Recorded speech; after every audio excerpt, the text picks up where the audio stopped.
Hello, and welcome to our unique website for learning about music in Northern Europe.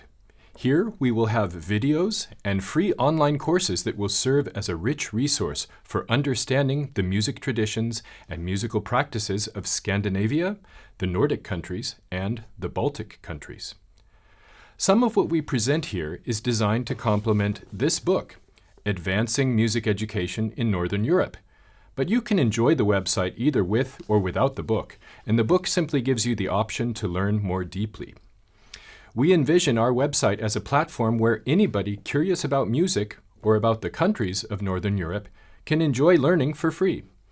But the material here can also become learning units to support higher education, which teachers can assign to students along with readings and assessments to confirm what they learn. We plan to have courses here that offer overviews of musical life in each of the 8 Nordic and Baltic countries: Iceland, Norway, Sweden, Denmark, and Finland, with Estonia, Latvia, and Lithuania.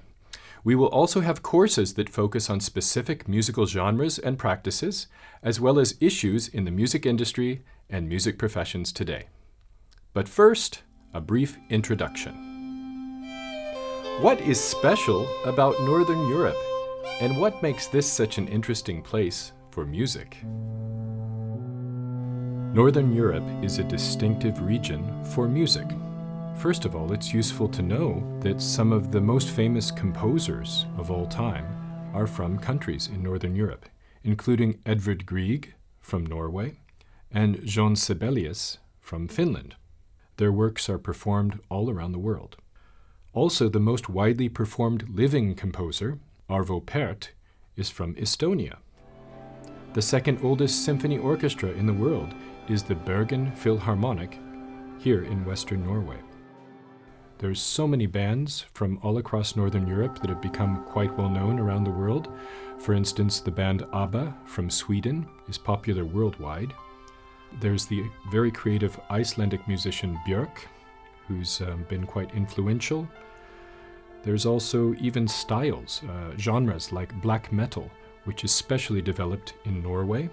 And there's bands like Ylvis, which have this unique humorous style that's especially promoted through videos. There's also leading professional jazz ensembles, which is quite interesting considering that jazz is a style of music from the United States. But here in Europe, there's been ensembles like the Real Group, which is one of the most well-known a cappella jazz singing groups. Also the Umo Jazz Orchestra from Finland, which has brilliant arrangements and quite skilled improvisers in the band. In the field of opera and symphonic music, there's been many leading conductors and opera singers from various countries in Northern Europe. There's also quite a strong choral tradition from all across the Nordic and Baltic countries. There are famous choirs from Estonia and Latvia, but also from Norway and Iceland and everywhere in between. Very famous choir composers and conductors. Also, there's very strong folk music traditions from Scandinavia and the Baltic countries. These include, for instance, the Hardanger fiddle tradition from Norway and the accordion heritage from especially northern Finland.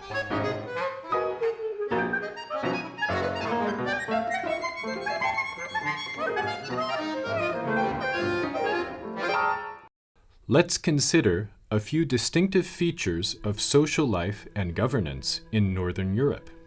Specifically, it is important to note that for decades, the Nordic countries have been consistently rated highest in the world for gender equity in international surveys. They were among the first nations in the world to grant women the right to vote, and women presently hold many powerful jobs as CEOs and government officials. This may help to explain why in the Nordic states, such essential services as education, including university, healthcare, and childcare are mostly free of charge at enormous government expense. Moreover, generous family leave policies for both mothers and fathers require that employers support parenthood, keeping jobs available until parents are ready to return to work.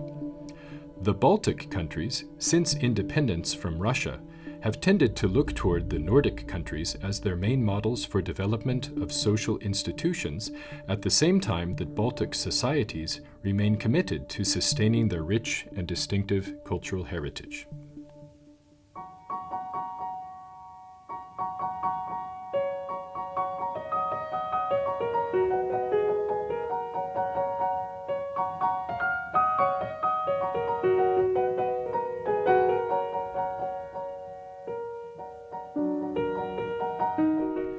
In Northern Europe, both Finland and Estonia have especially been getting attention recently for the quality of their schools.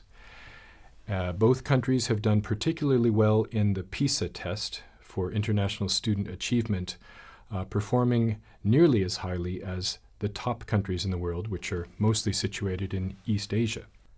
How can we make sense of Northern Europe as a whole? Essentially, there are three regions that overlap to some extent. First of all, there's Scandinavia, which includes the three countries of Sweden, Denmark, and Norway, which have a shared history to some extent and very similar languages. Then there is the Nordic region. The Nordic countries include Scandinavia, but also the independent island nation of Iceland, far across the water to the west, as well as countries and territories like Greenland and the Faroe Islands, which are strongly connected to Denmark. And then to the east is Finland, a country that even today is 5% Swedish. And Finland has had a slightly different history than Scandinavia, because around 100 years ago it was very strongly connected to Russia, and culturally it's very close to the Baltic countries, particularly Estonia. So there are three Baltic countries, which were part of the Soviet Union until the early 1990s. These are Estonia, Latvia, and Lithuania, each of which has a distinctive history. Lithuania was strongly connected to Poland, for instance, and Estonia and Finland have a very similar language. The Nordic countries have a combined population of around 27 million and an estimated total GDP of nearly $1.5 trillion. The Baltic countries, on the other hand, have a combined population of slightly more than 6 million and an estimated total GDP of $100 billion. Nordic and Baltic state policies that support free or heavily subsidized extracurricular music training in culture schools play an essential role towards strengthening music education, especially in childhood and adolescence. Popular music education is embraced in Nordic music education more than in many other parts of the world, playing a prominent role in schools. Upon visiting a school music program in Scandinavia, one is even more likely to see students playing in a rock band with electric instruments than in an orchestra with traditional acoustic instruments, and this has been the situation for a few decades. Choirs are also very widespread in schools and communities across all of Northern Europe, and along with popular music and folk music, there is a permissive attitude towards singing of sacred music in the public sphere, partly due to the legacy of state churches in the Nordic countries and Orthodox and Catholic traditions in Baltic states. In Norway, the enormous Cultural Rucksack program employs hundreds of professional artists and exposes thousands of school children to professional arts performances each year. Professional music ensembles in the other Nordic and Baltic states also have many outreach projects in schools and communities. Migration, refugees, and students from non-European backgrounds are widely regarded as entailing an especially important recent challenge for the field of music education in Northern Europe.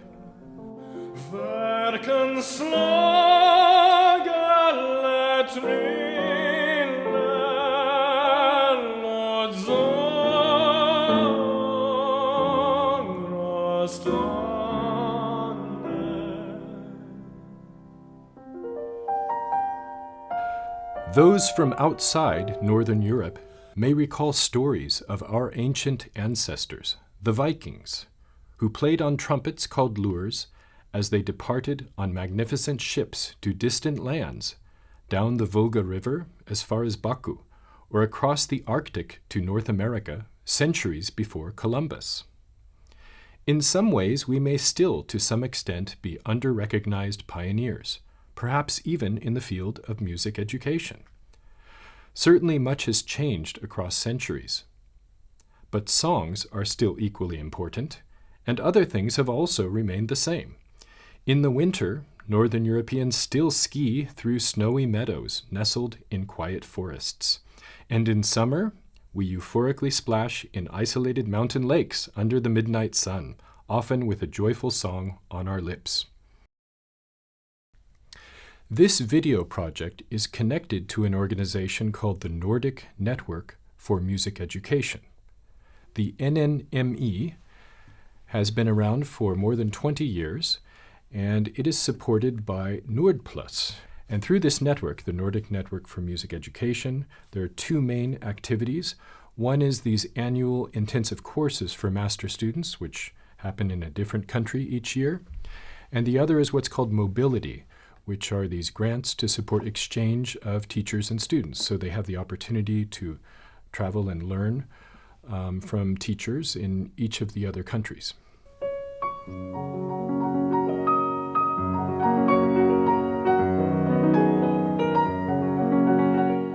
Will you join us through our survey of music across these clean, cool northern lands where equality, transparency, and innovation are sacred ideals?